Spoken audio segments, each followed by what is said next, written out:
Sa pista ng baryo, sayaw at kulitan, lutong bahay, kwentong walang katapusan.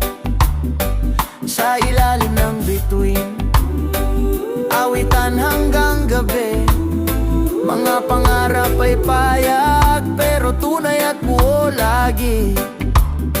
Kahit mabagal ang oras, di ka naman nag-iisa. Dito mo matututunan ang tunay na halaga